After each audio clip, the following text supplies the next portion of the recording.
En 1893, un equipo de la Universidad de Pensilvania extrajo de las excavaciones de Nippur una tablilla de arcilla ligeramente más grande que la mano de un hombre.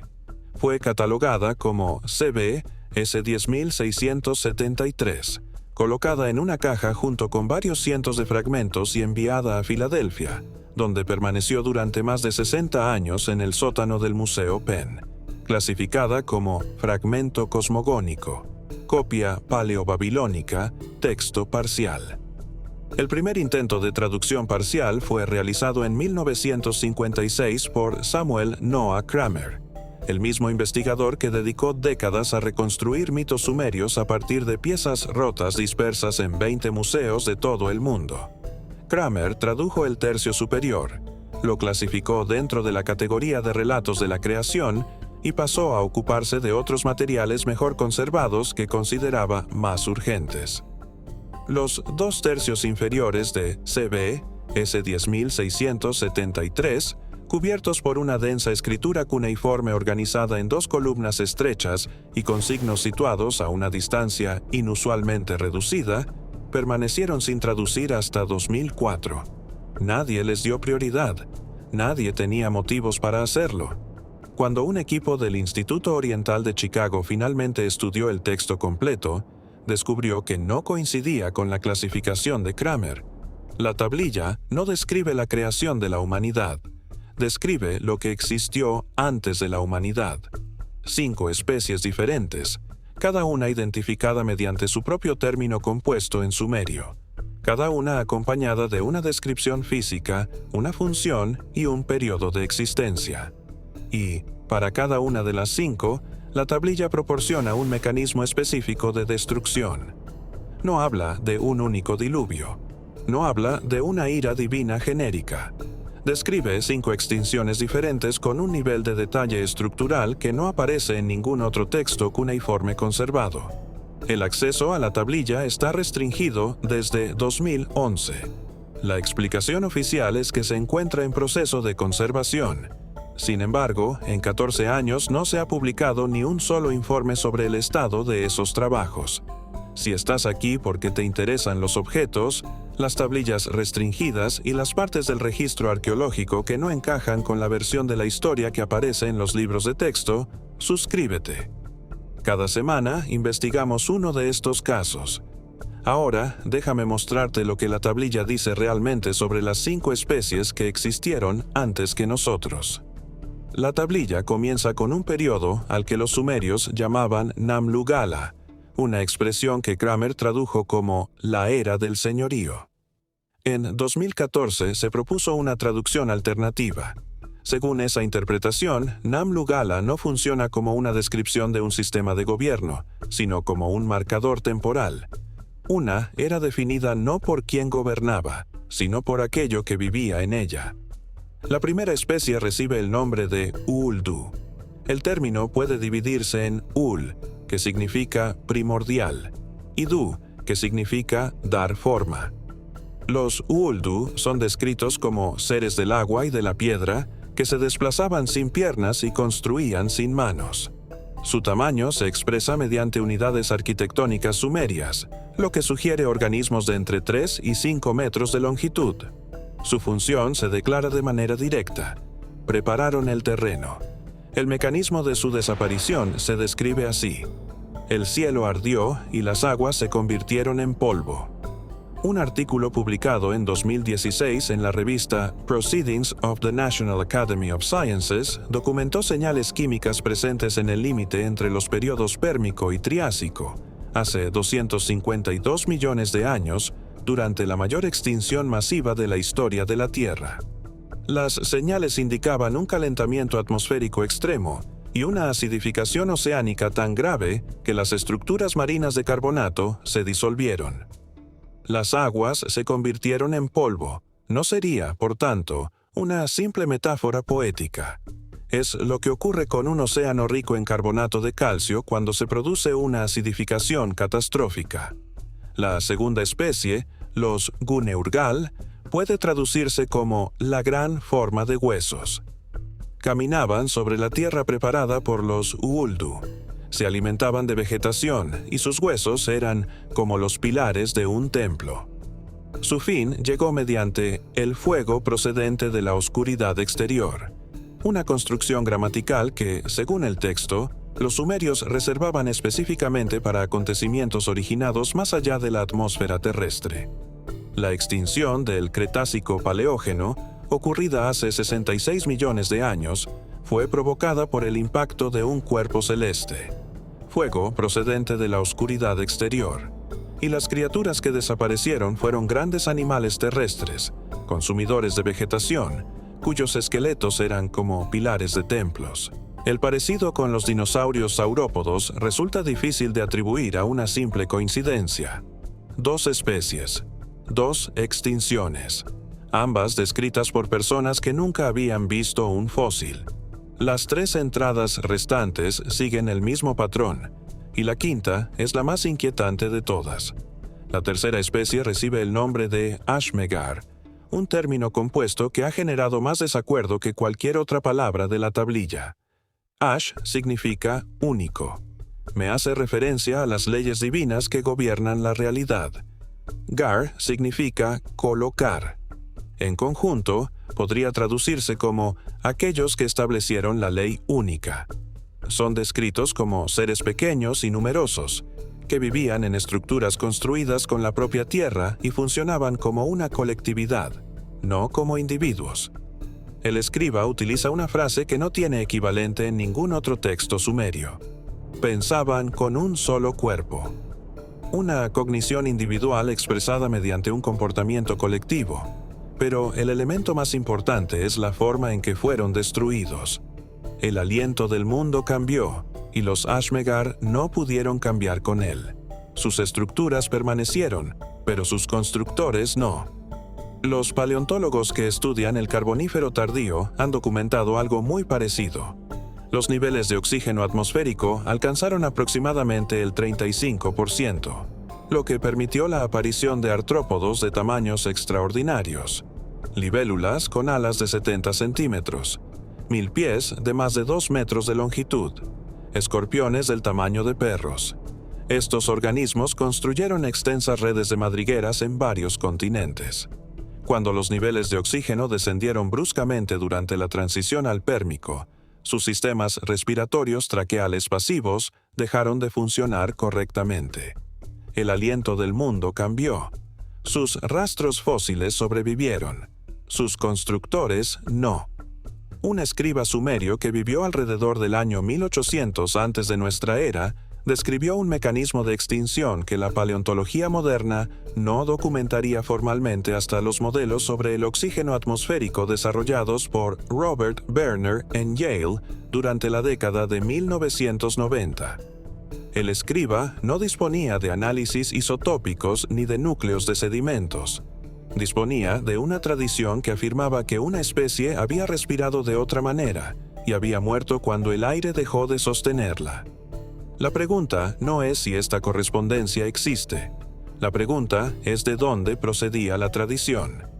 La cuarta entrada presenta a los Lunita-Kur, un nombre compuesto que puede traducirse como los humanos cercanos de la otra tierra. Su descripción física es la más detallada de toda la tablilla. Los Lunita-Kur caminaban erguidos, utilizaban herramientas de piedra, vestían pieles de animales y producían sonidos que transmitían significado, aunque no constituían habla. Eran más fuertes que los seres humanos. Poseían huesos más gruesos y cráneos inclinados en zonas donde los nuestros son planos. Vivían en cuevas, enterraban a sus muertos, y convivieron con los primeros seres humanos durante muchas estaciones contadas antes de desaparecer. Su final no estuvo acompañado de ninguna catástrofe. La tablilla se limita a decir, llegaron los nuevos, y los Lunita-Kur fueron cada vez menos, hasta que el último de ellos durmió y no despertó. En 2010, Svante Pääbo, del Instituto Max Planck, publicó el primer genoma neandertal. Los neandertales convivieron con los seres humanos modernos durante aproximadamente 5.000 años. Utilizaban herramientas, vestían pieles, enterraban a sus muertos con lo que parece haber sido una intención ritual, Sus huesos eran más densos. Sus cráneos presentaban arcos superciliares pronunciados y una parte posterior inclinada. Se comunicaban mediante un aparato vocal que, según el texto, carecía de una laringe descendida capaz de producir habla humana completa. Producían sonidos que transmitían significado, pero no eran habla. Sus poblaciones disminuyeron gradualmente a medida que los seres humanos modernos se expandían por sus territorios. El último grupo conocido sobrevivió en el sur de la península ibérica hasta hace aproximadamente 40.000 años. Fueron cada vez menos, hasta que el último de ellos durmió y no despertó. Los sumerios aparecieron alrededor del año 4500 antes de nuestra era.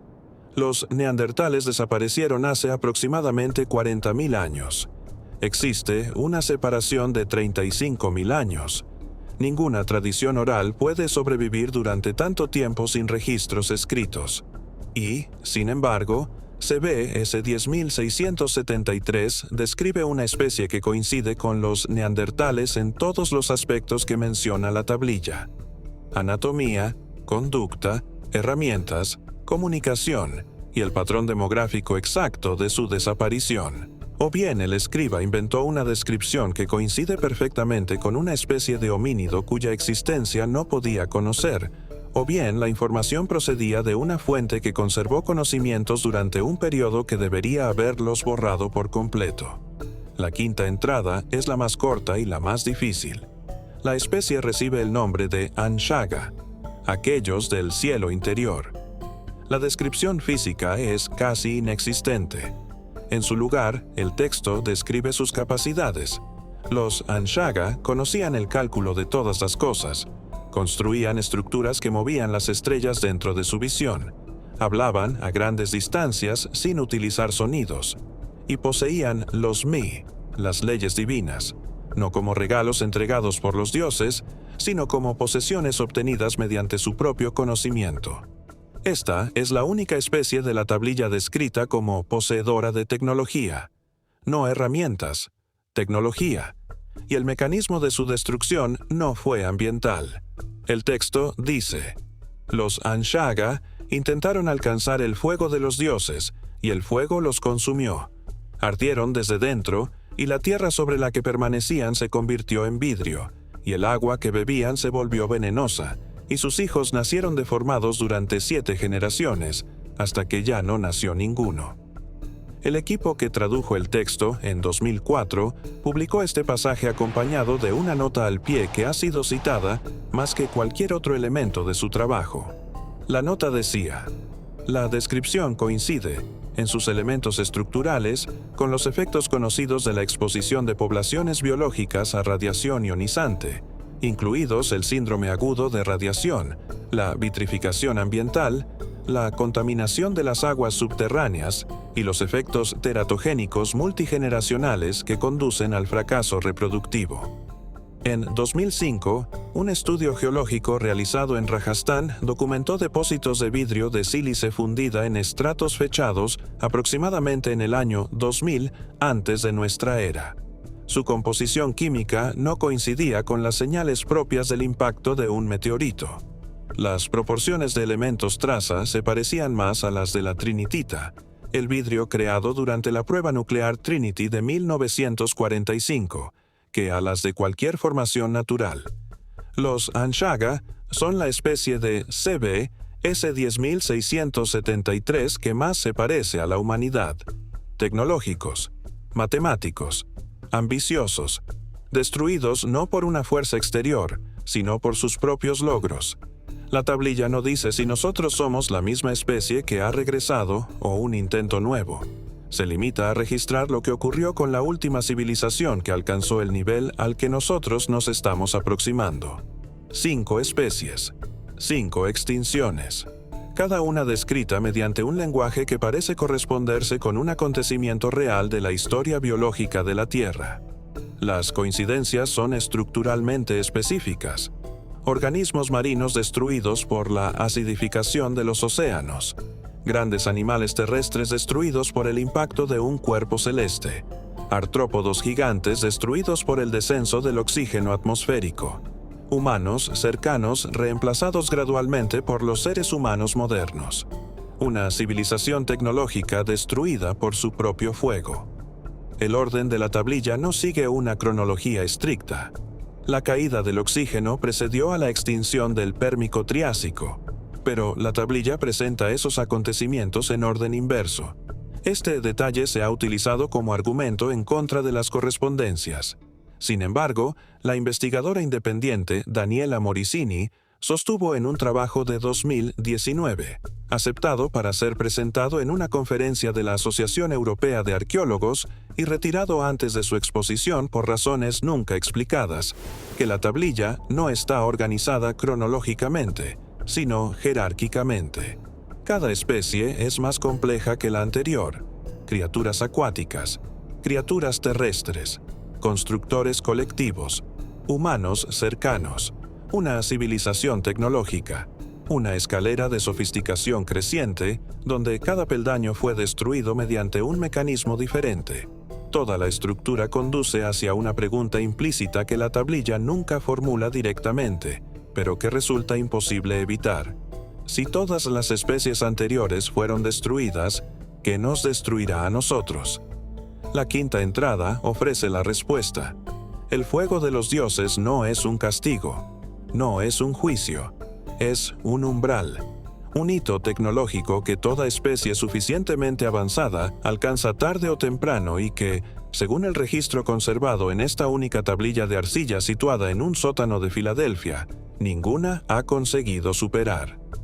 El escriba de Nippur no hizo comentarios personales, no lanzó advertencias.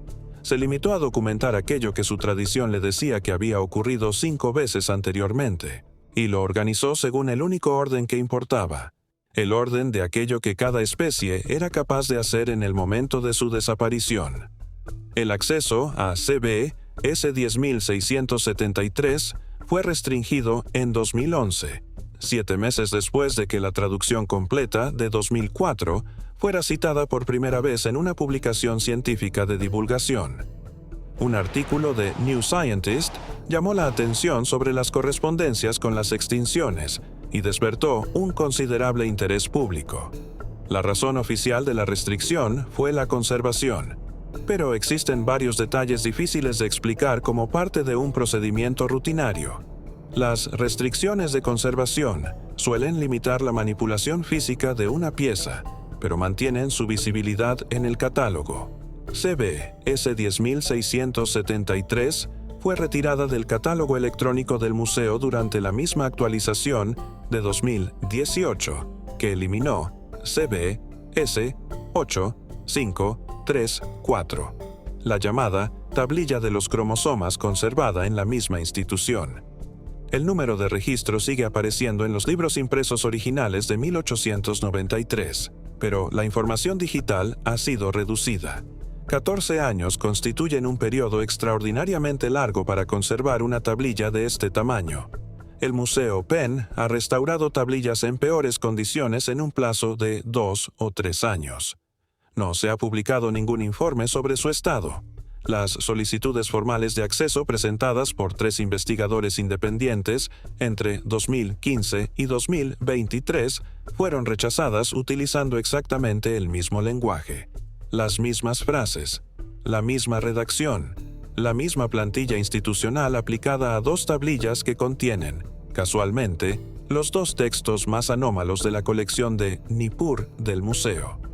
Un integrante joven del equipo de traducción de 2004, hablando de manera extraoficial en 2018, se limitó a decir que la respuesta institucional a la visibilidad pública de la tablilla había sido intimidante y que era poco probable que nuevos estudios sobre el texto recibieran apoyo de la universidad. Estas no son las palabras de personas que creían haber traducido un mito de la creación rutinario. El director del equipo no ha publicado ningún trabajo sobre material cosmogónico sumerio desde 2011. Su producción académica cambió completamente hacia textos administrativos y registros económicos, la categoría menos controvertida de la investigación cuneiforme. Ese cambio nunca fue explicado públicamente. CB S10673 no responde a su propia pregunta. describe 5 especies, 5 destrucciones, 5 limpiezas del escenario biológico, cada una de las cuales dejó paso a algo más complejo, más capaz y más peligroso. Sitúa a la humanidad al final de esta secuencia, no como la cima de la creación, sino como la última versión de un ciclo que ya se ha repetido 5 veces, y atribuye la quinta destrucción a una causa que no es geológica, astronómica ni atmosférica. Es tecnológica, autoinfligida. Los Anshaga, los seres del corazón del cielo, poseían conocimientos matemáticos, comunicación a larga distancia y estructuras que alteraban su percepción del cosmos. Si existieron y se destruyeron al alcanzar el umbral descrito en la tablilla, entonces nosotros no somos pioneros. Somos seguidores de un camino que ya ha sido recorrido. Nos aproximamos a un fuego que ya ha ardido anteriormente. Las pruebas geológicas son débiles. Vidrio fundido en Rajastán y Libia. Señales anómalas en estratos que no coinciden con fuentes naturales conocidas. Nada es concluyente. Todo es objeto de debate. Pero la descripción de la tablilla está escrita en la arcilla. Ha sido leída. Dice lo que dice.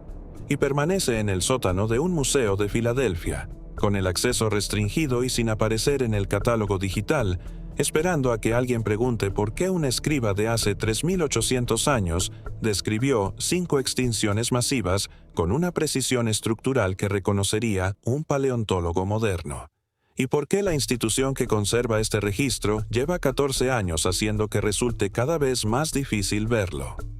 Los sumerios no poseían datación por carbono, no tenían secuenciación genética, no disponían de modelos atmosféricos, tenían arcilla, juncos y una tradición que, según ellos, procedía de seres más antiguos que ellos mismos.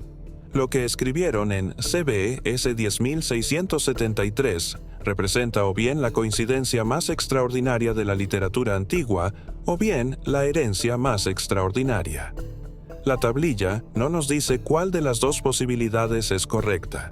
Registra lo que existió antes y la manera en que cada versión llegó a su fin. Y deja sin escribir el sexto final, el nuestro.